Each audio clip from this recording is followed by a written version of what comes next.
2 বছরের চুক্তিতে বাংলাদেশ দলের পেস বোলিং কোচ হিসেবে নিয়োগ পেয়েছেন অস্ট্রেলিয়ার সাবেক গতি তারকা Shaun Tait. Courtney Walsh, Allan Donald, Andre অ্যাডামসের পর এবার টেইট অধ্যায়ে পা রাখছে বাংলাদেশের পেস বোলিং ইউনিট। সম্প্রতি সংযুক্ত আরব আমিরাতের বিপক্ষে বাংলাদেশের পেস বোলারদের দুর্দশা চোখে পড়েছে। পাকিস্তান সিরিজ থেকে তাসকিনদের দায়িত্ব নিতে যাওয়া টেইটের কাছ থেকে তাই জানতে চাওয়া দায়িত্ব নিয়েই তার প্রাথমিক পদক্ষেপ কি হতে পারে। পেসারদের বেসিক ঠিক রাখা এবং সেটাতে উন্নতি করাই আপাতত তার প্রাথমিক পদক্ষেপ। জাতীয় দলে এসে শেখার থেকে বরং পারফর্ম করাতেই পেসারদের উদ্বুদ্ধ করবেন যাতে বাংলাদেশকে তারা ম্যাচ জেতাতে পারে। Well, look, I think there's a couple of guys that bowl good pace there now with the Bangladesh team. I think there's been a lot. আমার মনে হয় এখন বাংলাদেশ দলে কয়েকজন আছে যারা ভালো গতিতে বল করতে পারে। তরুণ পেসারদের নিয়ে অনেক কথা হচ্ছে। দলে কিছু প্রতিভাবান খেলোয়াড় আছে, আবার কিছু অভিজ্ঞ খেলোয়াড়ও আছে। মুস্তাফিজ আর তাসকিন এখনো দলে আছে, কাজেই অভিজ্ঞতা আর তরুণদের একটা মিশ্রণ রয়েছে। আমি মনে করি যে কোনো খেলার দলে, বিশেষ করে ক্রিকেট দলে, এই অভিজ্ঞতা আর তারুণ্যের সংমিশ্রণ দারুণ একটা সুযোগ। আমার লক্ষ্য ওদের মৌলিক জিনিসগুলো খুব ভালোভাবে শেখানো, যেটা বিশ্বের সেরা দলগুলো করে।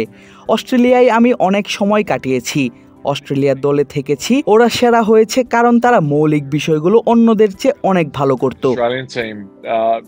আমার যদি সুযোগ হয়, যদি আমরা এই বোলিং ইউনিটকে এমন এক জায়গায় নিতে পারি যেখানে তারা আন্তর্জাতিক মানে খুব ভালোভাবে সবকিছু করতে পারে, তাহলে সেটাই সাফল্য।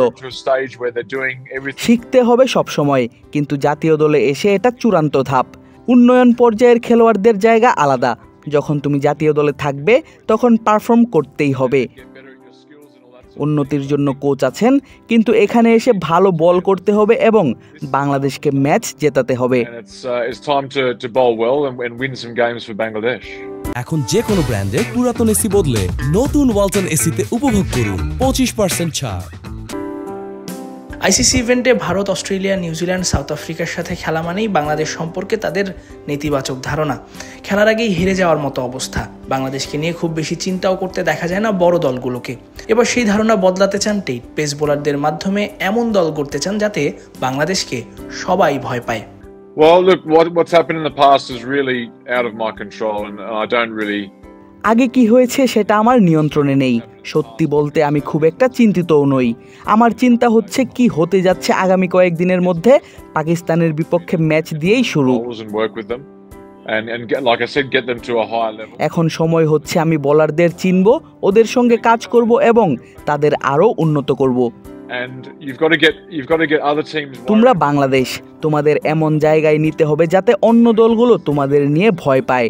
এখন তো দলগুলো আইসিসি টুর্নামেন্টে বাংলাদেশকে নিয়ে খুব একটা চিন্তিত নয়, সেটা আমাদের বদলাতে হবে।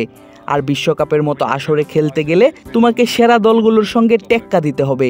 Bharat, Australia, New Zealand, south Africa, England, এই দলগুলোর সঙ্গে।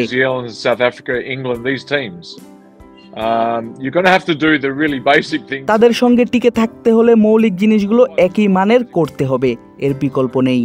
আমরা এখনই বলবো না যে আমরা সবাইকে হারিয়ে ফেলবো, বরং প্রতিটি ম্যাচে বাংলাদেশকে হাড্ডাহাড্ডি লড়াই করতে হবে। 2 বছরের চুক্তিতে বাংলাদেশে এসে টেইট চুক্তির শেষ দিকে বাংলাদেশ দলকে দেখতে চান ম্যাচ জিততে থাকা একটা দল হিসেবে। পেসারদের মধ্যে দেখতে চান বিশ্বমানের মানসিকতা এবং অ্যাপ্রোচ। এই চাওয়া পূরণে তার কাজটাও যে কঠিন সেটা বুঝতে পেরেই হয়তো টেইট বলছেন পেসারদের সঙ্গে ভালো কাজ করা ছাড়া তার উপায় নেই। র্যাঙ্কিং বা ব্যক্তিগত অর্জন এইগুলো খেলোয়াড়দের ব্যাপার। তবে যদি আমাদের খেলোয়াড়রা উপরের দিকে যেতে থাকে তাহলে সেটা দল হিসেবেও আমরা কিছু একটা ঠিক করছি তার প্রমাণ। সবচেয়ে বড় কথা, বাংলাদেশকে এখন ম্যাচ জিততে হবে। বোলিং অবশ্যই তাতে বড় ভূমিকা রাখবে। তাই আমাকে বোলারদের সঙ্গে ভালো কাজ করতে হবে এবং কোচিংটা উপভোগ করতে হবে। তবে এটা আমার ব্যাপার না, বিষয়টা খেলোয়াড়দের। আমি স্বাভাবিকভাবেই খুব রিল্যাক্সড, কিন্তু মাঠে আমি অনেক উচ্চমানের প্রত্যাশা রাখি। আমি চাই ওরা বিশ্বমানের মানসিকতা ও অ্যাপ্রোচ নিয়ে খেলুক। আমি সেটাই নিয়ে আসব।